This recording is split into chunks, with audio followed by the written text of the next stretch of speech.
जो regional party जहां पर मजबूत है उसी के नेतृत्व में चुनाव लड़ा जाएगा। इसीलिए तेजस्वी जी के नेतृत्व में बिहार चुनाव लड़ा गया और नीतीश जी क्योंकि दूसरे दल में थे, दूसरे लाइन में चले गए, उन्हीं के नेतृत्व में चुनाव लड़ा गया।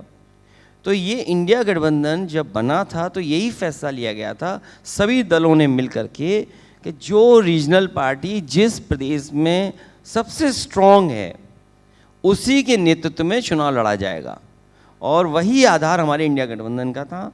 हमें उम्मीद है कि बीजेपी को हराने के लिए, क्योंकि बीजेपी ने सब बर्बाद कर दिया। अब आप देखिए रुपया कहाँ पहुँच गया है।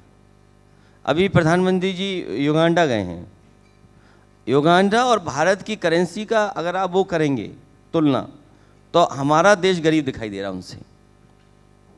ये बीजेपी के लोग चिल्लाते हैं सुबह से शाम तक कि इतनी अर्थव्यवस्था अच्छी हो गई, दुनिया में हम इस नंबर पे पहुंच गए हैं। पर कैपिटा इनकम क्या है इनकी? पर कैपिटा इनकम क्या है? और यूपी की पर कैपिटा इनकम क्या है?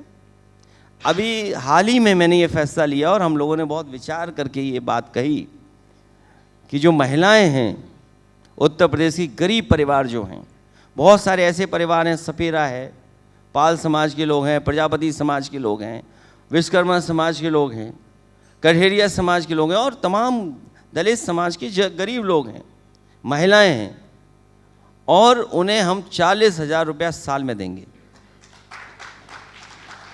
बीजेपी 10,000 दे रही है तो सरकार बना ले रही है। तो अब आप सोचिए 40,000 देने पे हमारी सीटें कितनी आएंगी।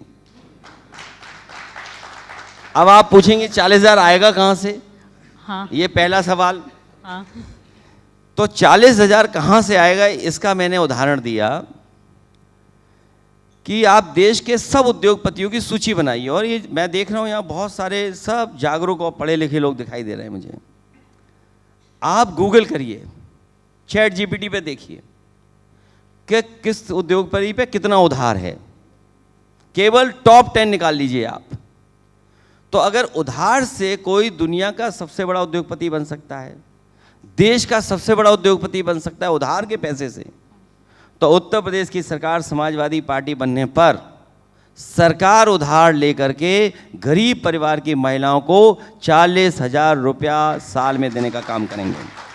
और 40,000 इसलिए दे रहे हैं, 40,000 इसलिए दे रहे हैं, शुरुआत समाजवादी पार्टी ने की थी कि 500 रुपये हम लोग दे रहे थे महिलाओं को, गरीब परिवार की महिलाओं को 500 रुपये दे रहे थे।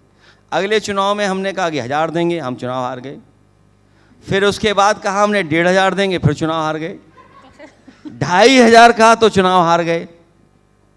तो फिर हिसाब किताब हमने लगाया कि अब जो चुनाव लड़ने जा रहे हैं इसमें 3,000 रुपया महीना देंगे गरीब परिवार की महिलाएं, तो 12 × 3 36,000 और 4,000 दे रहे हैं उनको वो जो इंटरेस्ट बीजेपी ने नहीं दिया। तो कितने हुए हैं? 40,000।